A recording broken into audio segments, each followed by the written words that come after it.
Oh, Drake. Where do we even start? Aubrey, Drake, Alexander Graham Bell. Drake Bell. No!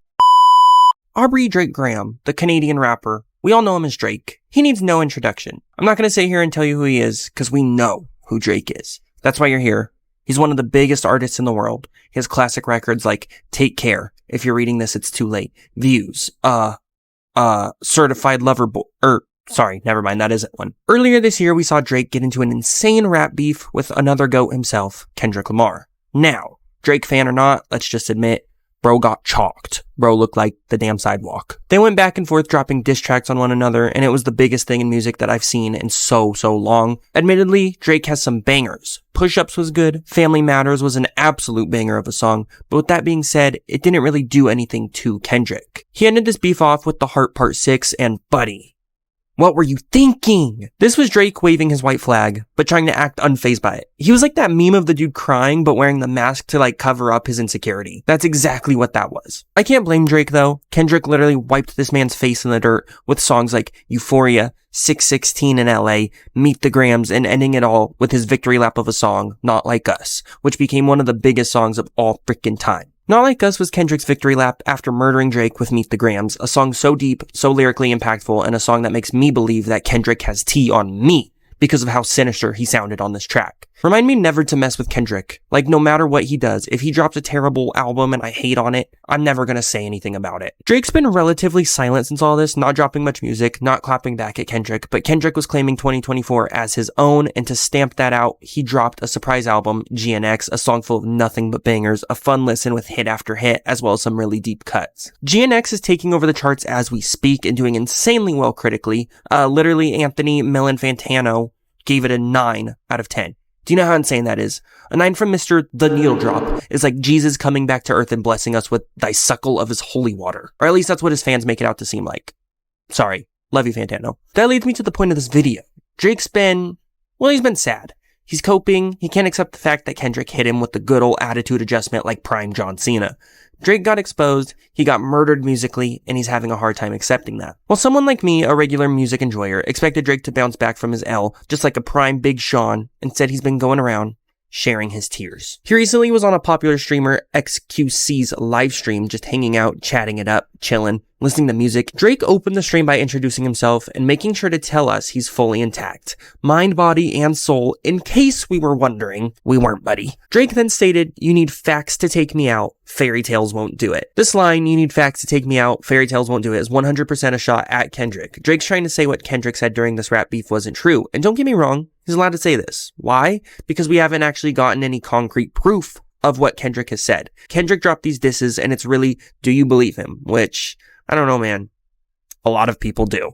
Drake's still trying to play this off, act tough, act unfazed by Kendrick's disses. Maybe the war isn't over for him, but maybe he'll shoot back at Kendrick someday. I'm sure he'll have an album in the future with some petty little bars and jabs, just like Kendrick did.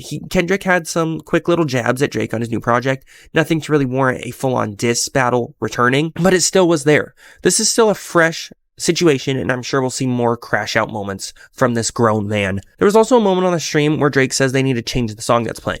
The song is a track by The Weeknd, who Drake is also crying about, which is so funny, because The Weeknd stood up and supported Kendrick. Drake then claims only real sick side here, as if that means literally anything. I just found this clip to be so funny. You have to switch this song on. It's all play, it's like... You have to switch this one.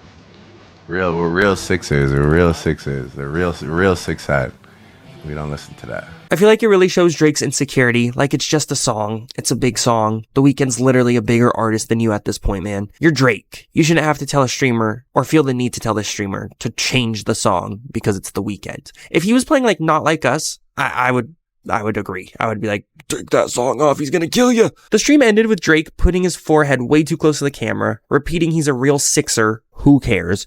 It came across really strange and really fake, and I don't know. Does Drake think he's like a gangster? Probably. At least he got rid of those whack braids though. Maybe he'll release a decent track with his old form being back. Besides all of this, guys, to put the icing on top of the crybaby cake, Drake is suing Spotify, UMG, Kendrick Lamar, UMG, his own record label, over artificially inflating Kendrick's diss track, Not Like Us. Drake is coping so hard that he's claiming that Kendrick Lamar and the record labels are botting views and listeners and streams on Not Like Us, which is actually just so diabolical and delusional. I don't even understand the amount of cope, insecurity, and shame you must have to go through with something like this. Now, Drake is suing Kendrick Lamar for ruining his reputation, trying to ruin his reputation, which I can understand because now kids in school, when they're around a creepy old man, are going to be like, oh no, it's Drake, you know. Sorry. But it's true. It's true. I get it. And if none of it's true about what Kendrick said, then that's tough. But Kendrick seems pretty confident in what he was saying. Like, he might know something. I don't know. You guys decide that down in the comments.